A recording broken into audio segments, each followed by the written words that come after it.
Dear viewers, our today's topic is language and culture.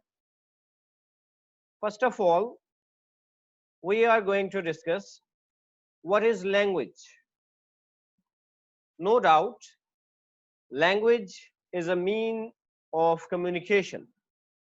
Through language, we communicate with other people. And language not only establishes our relationships, but at the same time, it helps us in maintaining our relationship. Through language, we transmit our culture. We tell about the habits, the traditions, the cultures, and the norms of our society. In this way, the language basically categorizes the world for us, and we interpret and organize the reality in the form of language. Language separates us from other species of the animals. No doubt, only human beings have the ability to communicate with each other through language, through words, through spoken words. It is the single human trait that makes us unique from other animals. We cannot be human without language. The language has many functions to play. Here, we are discussing three main functions of language with reference to cultural perspective. With reference to cultural perspective, it is the primary means of preserving the culture. Through language, we write novels, dramas, essays, short stories. At the same time, these pieces of literature or these genres of literature are heard or read by the people. So these are a permanent record of our culture, because the short stories or any piece of literature represent the culture and the society. So language in this way becomes a basic source of preserving our culture. At the same time, it helps to establish and preserve community by linking individuals into communities of shared identity. And at the societal level, it is important to all aspects of human interaction, because it is often related to the political goals. Whenever we have some political agendas, we use language, and language is the basic tool in this way also. Now, what is culture? All of you know that language and culture are interrelated. So after discussing the language, here we are discussing what is the culture.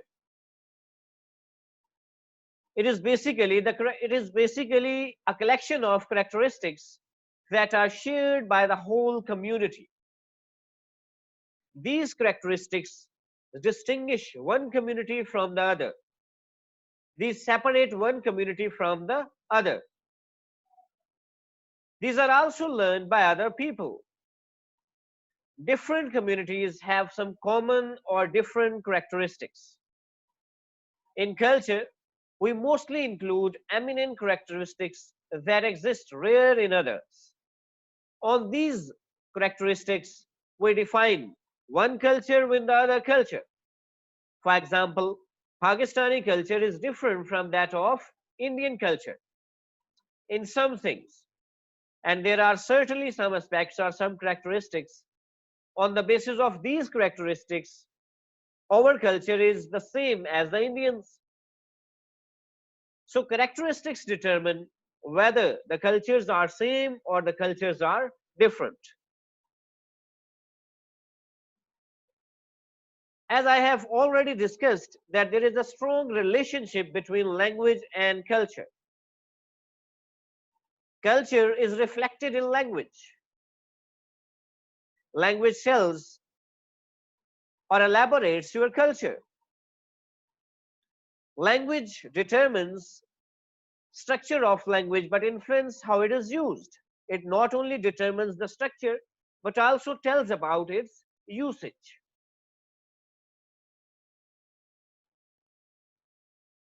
The main thesis or the main theory or the main hypothesis that was given on the relationship between language and culture is the Saper-Whorf hypothesis.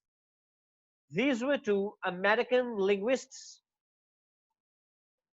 who combined together and worked on the relationship between language and culture. Their names were Edward Saper and Benjamin Whorf. Saper says that human beings do not live in society alone. When the word society is developed, as it is said that man is a social animal, man cannot live alone. And when we live in the society, we have to communicate with the other. And we communicate through the usage of language. Language of the society predisposes certain choices of interpretation. These choices definitely show our behavior and our attitude. These choices also tell how we view the world, how we look at the reality. What are our ideas? What are our thoughts? What is our perspective of the world? And Wolf says, we dissect nature along the lines laid down by our native language. It means we categorize objects in the schema laid by the language. And if we do not subscribe to these classifications, we cannot talk or communicate. In the society, we have to communicate. And we have to communicate in that society through that language. And every language has its own schemas and its own jargons and its own slangs and its own techniques. To share with each other the knowledge and the information, we have to know all these things. The Saper-Whorf hypothesis consists of two associated principles: linguistic determinism, and the second is linguistic relativity. What is linguistic determinism? Language may determine our thinking patterns. No doubt, when we are angry, we use harsh words. This shows that we are angry, we are frustrated, we are disturbed. When we are pleased, when we are happy, when we are satisfied, we use soft words, pleasing words. These words show that we are at the same time happy and satisfied. So language determines our thinking patterns. Whatever we are thinking, either we are sad, happy, angry, emotional, or any other, or we are facing any other part of the emotion. In the way we view and think about the world, linguistic determinism is also called strong determinism.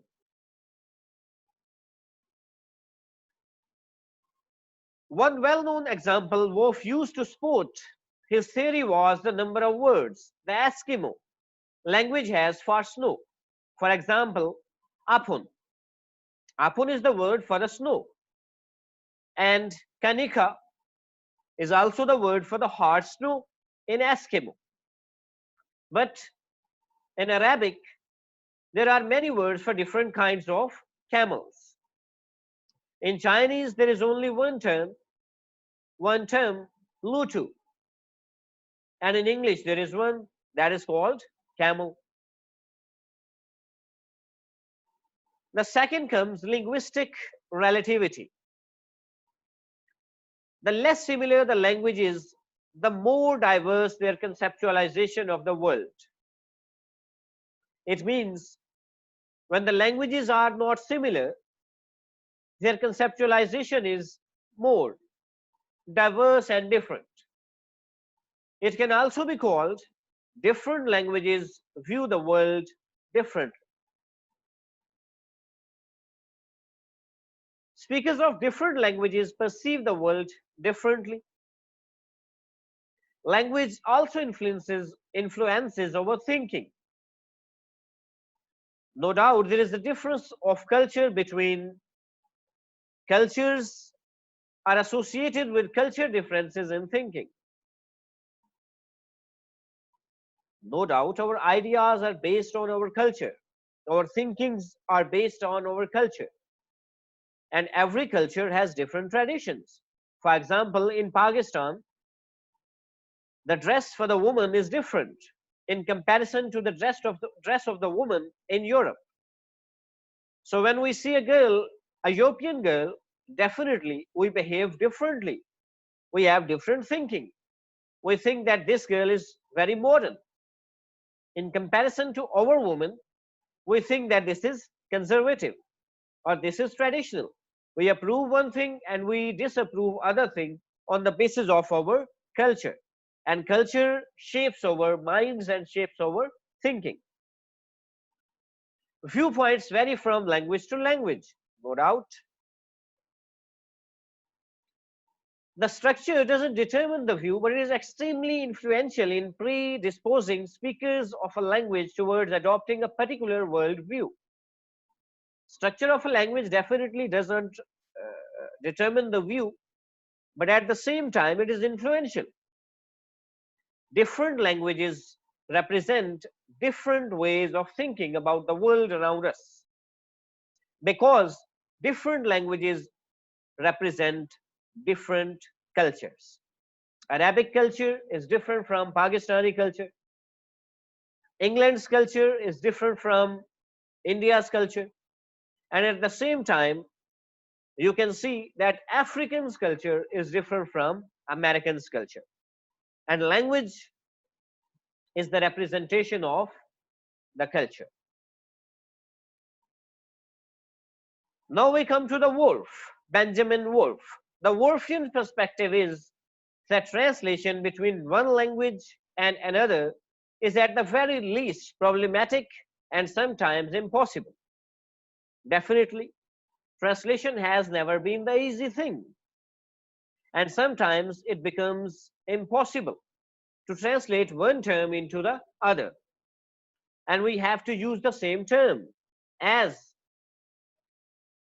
we can see that there is much hindrance in the study due to the translation method or due to the translation of the language. Here the example is of the Punjabi word jute. There is closest relationship between language and thought. Language may not determine the way we think, but it does influence the way we perceive and remember, and it affects the ease with which we perform mental tasks. Most of the time, we, the non-native speakers, have to think something in our native language, and then we convert it into other language.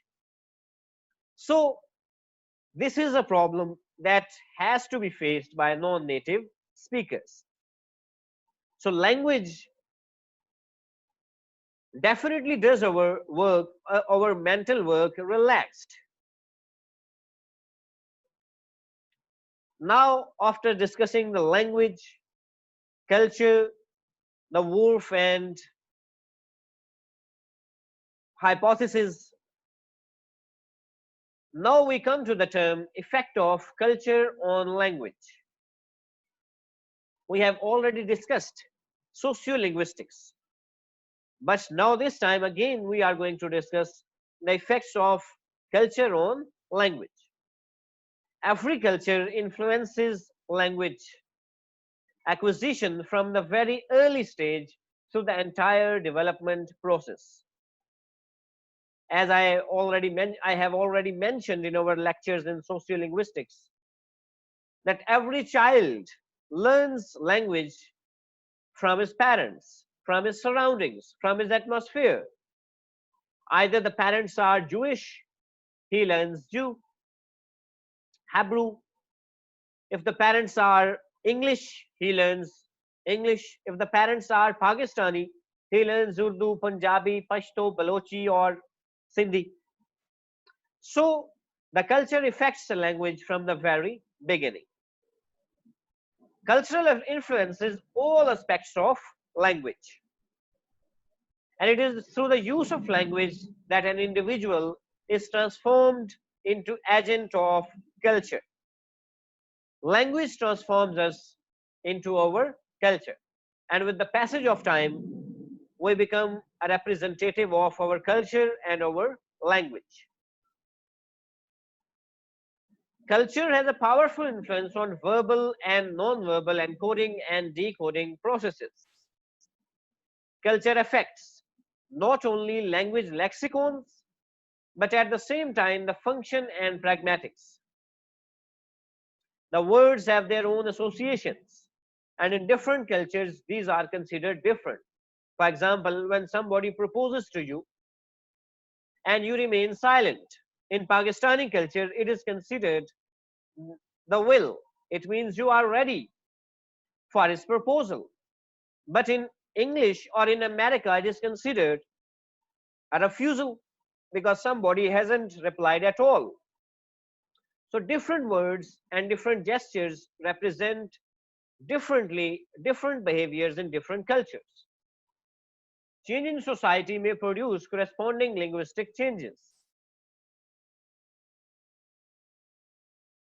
There are some other reference, culture and lexicons, and self other reference. In US, the use of I, we is prevalent, but in the other countries like Japan, these words are not used. And there, the words are used on the basis of your relationship with the other person. If you have good relationship with a person or the bad relationship with the person, these depend on the words I and we and sir and this and that. But in America, I and we are common.